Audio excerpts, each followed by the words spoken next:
kind of one of those things that we had fun doing, but it wasn't. I mean, it was competitive, but it was a season. You know, we go all summer and we'd meet up every few weeks and play a whole day worth of games, and then we'd have a postseason at the end of the year, and it became one of those things, you know, kind of keep us together over the summer.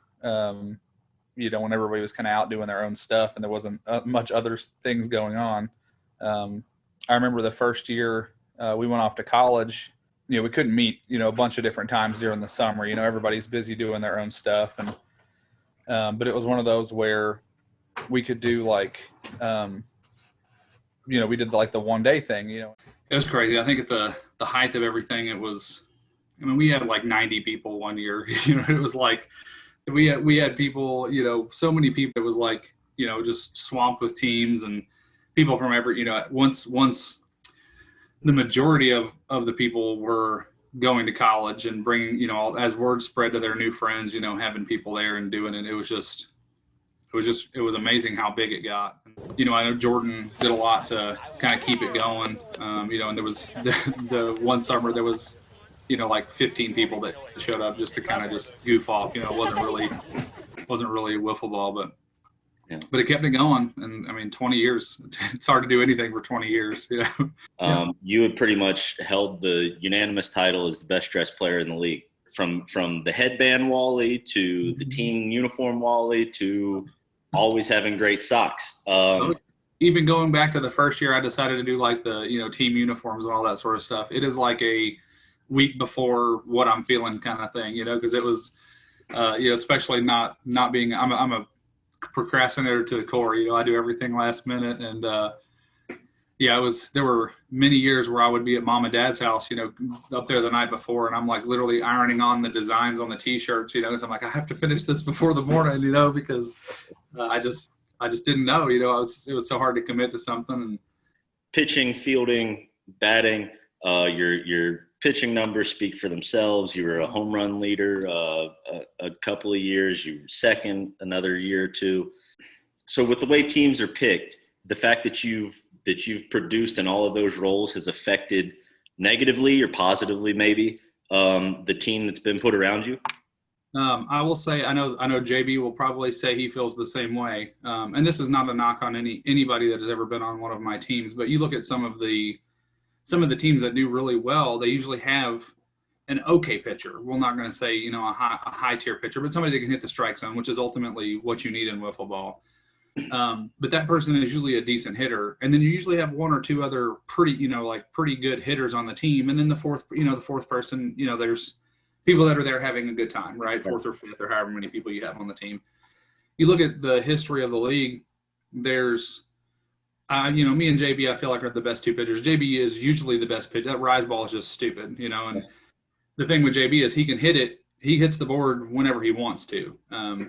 I have some nasty pitches, but a lot of them are, can I make you swing and miss, you know? And sure. If there's a year when I'm on, you know, I have that big crazy corkscrew that I throw, you know, a couple times a year. And if that thing hits the board, you're not hitting it. There's just, it looks like it's way over your head, and then all of a sudden it's in the strike zone. There's nothing you can do about it. At all. Been a victim. Back when we got to pick teams, you know, it was a little different, you know, a few years ago when we had, you know, it took us a half an hour sometimes to pick teams because the captains were choosing their people from the list, you know, like, okay, I have to pick a B player. Which B player do I want? I don't know whether there were years where I won every single game, you know, we'd lose a game here or there. But I felt like when it came to the championship or the playoffs, then we all played pretty well because there wasn't a big hole in the lineup or there wasn't a big hole in the field. And as long as I was hitting the strike zone, then, you know, I've also had my fair share of strikeouts too. So. Oh yeah. On the other end of that, this year, Mabry's mentioned going to a random selection for the drafting. You're like, I don't remember how they played. Let's make them a C player, you know, like just an average player. But really, they were really good, and you just don't remember it. Or they're actually really good, and you just don't know them, and so they show up, and it's like, okay, that team is definitely stacked because that person is way better than a C player, you know, and that's going to happen the way that we do it. But it was just the only way to make it, you know, quick, you know, because if you're not just randomly picking, you know, people to put on a team, I mean, it would just take forever. So there was a lot of talk last year after wiffle ball because Wound up being me and JB in the championship game again. And congrats to JB. He definitely took down the win. He couldn't miss last year with his pitches. He was just on fire. But we had a lot of conversation about should we just keep being the 1 and 2 pitchers and just see what happens. Me and JB always talk about some of our games. They used to go. We play 3 innings in wiffle ball, and some of them used to go 9 full innings. This is before we put people on base. We would just go. It'd be a 1-0 match to win it. But 8 or 9 innings, and it was, you're waiting on people to play and stuff, and it just got to be where it was a lot. And so we talked last year about, is there a way to mitigate that? Not saying that I feel like either one of us are one of the more dominant people in wiffle ball. And again, I want to be humble. I know that I'm good. I used to be really good at wiffle ball, right? I'm older now. I'm not as good as I used to be, but no, you've earned the right to say what you think. Right. So 20 years in, I feel like I can say I was one of the better people, people that play, but I don't want to say that if me and JB are, well, no matter what, our teams are going to be there at the end, because that's definitely not, there have been years obviously where that's not the case. If somebody just has a really good day, or, a couple of years ago when Jacob just was, nobody could hit Jacob. No offense to Jacob, but he also couldn't hit the strike zone a lot. But people were swinging and missing. And then when they didn't and he hit it, there's just nothing we could do about it. Yep. And it took him all the way to the championship game, and that was one of the more dominant, seasons, we'll call it, that we've had in a while.